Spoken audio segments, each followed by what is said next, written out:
ആ, ശ്രീ സേനാപതി വേണു, കൃത്യമായ സന്ദേശമാണ്. തീവ്രവാദികളെ മാത്രമല്ല, തീവ്രവാദികളെ പിന്തുണയ്ക്കുന്നവരെയും വേർതിരിക്കില്ല എന്നുള്ള ശക്തമായിട്ടുള്ള ഒരു സന്ദേശം. അങ്ങനെ ഒരു ശക്തമായ സന്ദേശം കൊടുക്കേണ്ട ബാധ്യത ഇന്ത്യ എന്ന രാഷ്ട്രത്തിനുണ്ട്. അത് ഓപ്പറേഷൻ സിന്ദൂറിന് ശേഷം കൊടുത്തുകൊണ്ടിരിക്കുകയാണ്. ഒറ്റക്കെട്ടായ രാജ്യം അതിനൊപ്പം നിൽക്കുകയും ചെയ്യുന്നു. പുറത്തേക്കുള്ള സന്ദേശമാണ് കൃത്യമായി കൊടുക്കുന്നത്. അത് അഭിമാനപൂർവ്വം രാജ്യസ്നേഹത്തോടുകൂടി ഉള്ളിൽ കൊണ്ട് നടക്കുമ്പോഴും അകത്ത് പ്രതിപക്ഷം ചോദിക്കുന്ന ഒരുപാട് ചോദ്യങ്ങൾക്ക് ഉത്തരമുണ്ടാകുന്നില്ല. ഈ വലിയ ഒരു പ്രസംഗം നടത്തുന്നതിനൊപ്പം ഈ അകത്തുള്ളവരെയും അത് പറഞ്ഞു ബോധ്യപ്പെടുത്താനുള്ള ബാധ്യത സർക്കാരിനുണ്ട് എന്ന് പ്രതിപക്ഷം വിശ്വസിക്കുന്നുണ്ട്. അതിനുള്ള ഉത്തരം ചെങ്കോട്ടയിലെ പ്രസംഗത്തിൽ നിന്ന് കോൺഗ്രസിന് കിട്ടുന്നുണ്ടോ? നോക്കൂ അപർണ, 1947 മുതൽ ചെങ്കോട്ടയിൽ കാലാകാലങ്ങളിൽ രാജ്യം ഭരിച്ചിട്ടുള്ള എല്ലാ പ്രധാനമന്ത്രിമാരും രാജ്യത്തെ അഭിസംബോധന ചെയ്ത് സംസാരിക്കുന്നു. ഇന്ന് അദ്ദേഹത്തിന്റെ പ്രസംഗം എനിക്ക് തോന്നുന്നു ചരിത്രത്തിലെ ഏറ്റവും നീണ്ട പ്രസംഗം, 103 മിനിറ്റ്, ഏതാണ്ട് 104 മിനിറ്റോളം നീണ്ടു നിന്ന പ്രസംഗമാണ്. അത് ഏകദേശം അതിൻ്റെ ഒരു പൂർണ്ണമായ രൂപം കേൾക്കാൻ ഞാനത് കേട്ടതാണ് എന്നുള്ളതാണ്.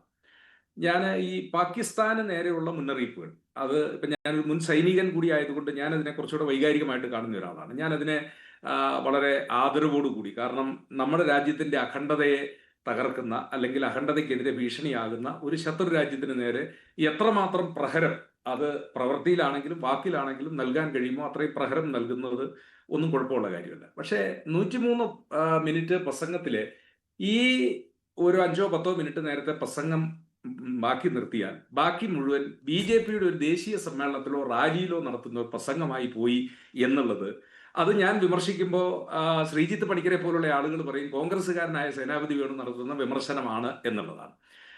അപ്പോൾ അതുകൊണ്ട് തന്നെ ഒട്ടും ഔചിത്യമല്ലാത്ത ഒരുപാട് കാര്യങ്ങൾ പ്രധാനമന്ത്രി തന്റെ ഇന്നത്തെ പ്രസംഗത്തിൽ, കാരണം ചെങ്കോട്ടയിൽ നിന്ന് നടത്തുന്ന പ്രസംഗങ്ങളും ആ പ്രസംഗങ്ങളുടെ ചരിത്രങ്ങളും നമ്മൾ പരിശോധിക്കുമ്പോൾ, ഞാൻ ആദ്യം പറഞ്ഞത് വീണ്ടും ആവർത്തിക്കുന്നു, പാകിസ്ഥാൻ പോലെ നമ്മുടെ രാജ്യത്തിന്റെ ആഭ്യന്തര സുരക്ഷിതത്വത്തെയും അതുപോലെ തന്നെ നമ്മുടെ അതിർത്തിക്കും അഖണ്ഡതയ്ക്കും ഒക്കെ ഭീഷണിയായ ഒരു രാജ്യത്തിന് അവർക്ക് കൊടുക്കാവുന്ന പ്രഹരം അതേത് രൂപത്തിലാണെങ്കിലും അത് പ്രധാനമന്ത്രി സംസാരിച്ചു കഴിഞ്ഞാൽ ഇന്ത്യയിലെ ഓരോ പൗരന്മാരും അതിനെ വലിയ ഹർഷാരവത്തോടു കൂടി തന്നെ അതിനെ പിന്തുണയ്ക്കുമെന്നുള്ള കാര്യത്തിൽ തർക്കമില്ല. പക്ഷേ മറ്റ് ചില കാര്യങ്ങൾ അദ്ദേഹം പറഞ്ഞത് അതൊട്ടും ഔചിത്യമുള്ള കാര്യങ്ങൾ അല്ല എന്നുള്ളതാണ്. കാരണം നമ്മൾ ഡിബേറ്റിൽ വിയോജിക്കാനുള്ള ഞങ്ങളുടെ സ്വാതന്ത്ര്യത്തെ മുന്നിൽ നിർത്തിക്കൊണ്ട് തന്നെ ഞങ്ങൾ പറയുന്നു, ഇന്ന് അദ്ദേഹം പറഞ്ഞത് പ്രധാനമായിട്ടും പറഞ്ഞൊരു കാര്യം ഇന്ത്യയിൽ ഒരു പ്രധാനമന്ത്രിയും പറഞ്ഞിട്ടില്ല. വാജ്പേയി 5 പാർലമെന്റ്, 13 മാസം ഭരിച്ച ഇടയ്ക്ക് കൂട്ടിയാൽ 6 പ്രാവശ്യം ചെങ്കോട്ടയിൽ നിന്ന് പ്രസംഗിച്ച ആളാണ് അടൽ ബിഹാരി വാജ്പേയി.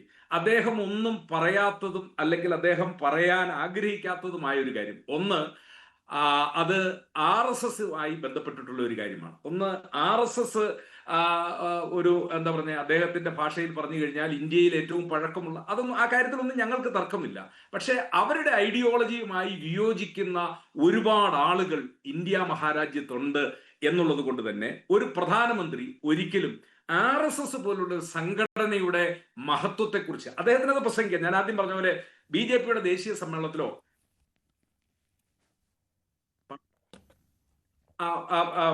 സോറി, അപ്പോ ഞാൻ പറഞ്ഞത് അത് അദ്ദേഹത്തിന് പ്രസംഗിക്കാം.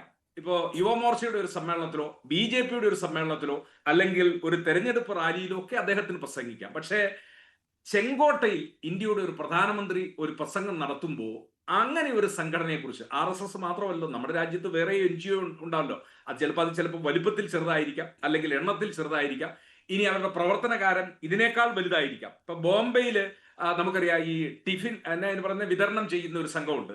അവര് ഏതാണ്ട് 120 വർഷക്കാലമായിട്ട് ഈ ഭക്ഷണത്തിന്റെ വിതരണം, അതിന്റെ പേര് ഞാനിപ്പോ മറന്നുപോയി, ഡിന്നി സാർ ഓർക്കുന്നുണ്ടാകും, ബോംബെയില് ഡബ്ബേവാല. ഞാൻ പറഞ്ഞത് ഡബ്ബേവാല ഒരു നോൺ എന്താ പറഞ്ഞ ഒരു ഗവൺമെന്റൽ ഓർഗനൈസേഷനാണ്. അവരുടെ സേവനം എത്രയോ മഹത്തായ ഒരു സേവനമാണ്. ഞാൻ പറഞ്ഞത് RSS എന്ന് പറയുന്ന ഒരു സംഘടന അവരുടെ സേവനം മഹത്വമായിക്കൊള്ളട്ടെ, പക്ഷേ അവർ പ്രതിനിധാനം ചെയ്യുന്ന ആശയവും അവർ എന്താ പറഞ്ഞ പ്രചരിപ്പിക്കുന്ന അവരുടെ തത്വങ്ങളും അതിനോട് വളരെ കടുത്ത വിയോജിപ്പുള്ള ഒരു വലിയ ജനവിഭാഗം ഇന്ത്യയിൽ നിലനിൽക്കുമ്പോൾ ഇന്ത്യയുടെ പ്രധാനമന്ത്രി അങ്ങനെ ഒരു പ്രകീർത്തനം അവരെ കുറിച്ച് നടത്തിയത് അത് ഒട്ടും ഉചിതമായില്ല എന്ന് മാത്രമല്ല, അത് ചെങ്കോട്ടയിൽ നടത്തേണ്ടിയിരുന്ന ഒരു പ്രസംഗം ആയിരുന്നില്ല എന്ന് കോൺഗ്രസിന്റെ വക്താവ് എന്ന നിലയിൽ ഞാൻ പറയാൻ ആഗ്രഹിക്കുന്നു. 2, പ്രധാനമന്ത്രി ഇന്ന് പറഞ്ഞു 1,00,000 കോടിയുടെ രൂപയുടെ തൊഴിലവസരങ്ങൾ, 2 കോടിയുടെ തൊഴിൽ. അദ്ദേഹത്തിന്റെ ഇന്നത്തെ പ്രസംഗത്തിന്റെ പലതും കഴിഞ്ഞ 10 കൊല്ലക്കാലമായി അദ്ദേഹം നടത്തിക്കൊണ്ടിരിക്കുന്ന പ്രസംഗങ്ങളുടെ തനിയാവർത്തനം എന്നുള്ളതല്ലാതെ അതിനകത്ത് എന്തെങ്കിലും പുതുമയോ അല്ലെങ്കിൽ രാജ്യത്തിന് പുതിയതായിട്ടുള്ള എന്തെങ്കിലും കാര്യം ഈ പ്രസംഗത്തിന്റെ മുക്കാൽ ഭാഗത്തും ഇല്ലായിരുന്നു. അത് കേവലം രാഷ്ട്രീയം മാത്രമാണ്. അത് BJPയുടെ ഒരു സമ്മേളനത്തിലെ പ്രസംഗമാണ്, അല്ലെങ്കിൽ RSSന്റെ ഒരു യോഗത്തിൽ നടത്തേണ്ട ഒരു പ്രസംഗമാണ്. അത് ചെങ്കോട്ടയിൽ നടത്തേണ്ട പ്രസംഗം അല്ല എന്ന് ഞങ്ങൾ കോൺഗ്രസ്സുകാർ വിമർശിക്കുമ്പോൾ അതിനെ രാഷ്ട്രീയമായിട്ട് കാണരുത് എന്നാണ് ആദ്യ ഫേസിൽ തന്നെ എനിക്ക് സൂചിപ്പിക്കാനുള്ളത്. കാരണം എത്രയോ പ്രധാനമന്ത്രിമാർ, ഇപ്പൊ പാകിസ്ഥാന് നേരെ യുദ്ധം നടന്നതിന് ശേഷം അന്ന് ലാൽ ബഹദൂർ ശാസ്ത്രിയുടെ പ്രസംഗം എന്താ? ഹത്യാർ കാ ജവാബ് ഹത്യാർ ദേഗ, ആയുധത്തിന്റെ മറുപടി ആയുധം നൽകും. അത്രയും കരുത്തുറ്റ ഒരു പ്രസംഗം ഇന്ത്യയുടെ രാഷ്ട്രീയ ചരിത്രത്തിൽ ഏത് പ്രധാനമന്ത്രിയാണ് കൊടുത്തിട്ടുള്ളത്? അപ്പോൾ കാലാകാലങ്ങളിൽ അത് സാഹചര്യമാണ്.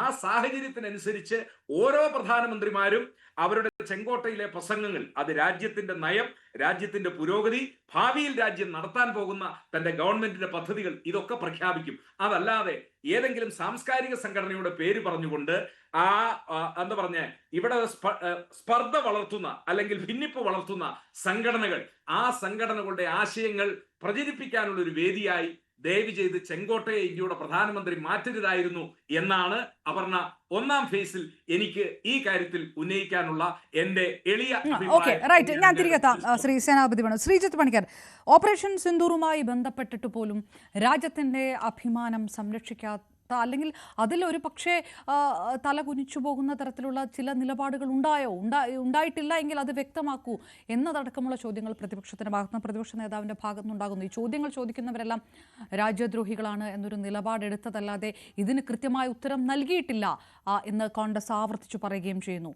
നമ്മൾ കൃത്യമായുള്ളൊരു സന്ദേശം ഒറ്റക്കെട്ടായി നിന്ന് അത് പുറത്തേക്ക് കൊടുക്കുകയാണ്, അതിനൊപ്പം നിൽക്കുകയാണ് ഈ രാജ്യത്തുള്ള കോടിക്കണക്കിന് ജനങ്ങൾ. ഒപ്പം അകത്തുള്ളവർക്ക് കൂടി ഇതിനുള്ള ഉത്തരം വേണം, അത് നൽകേണ്ടതല്ലേ എന്ന് കൂടിയാണ് സേനാപതി വേണു അടക്കം ചോദിക്കുന്നത്.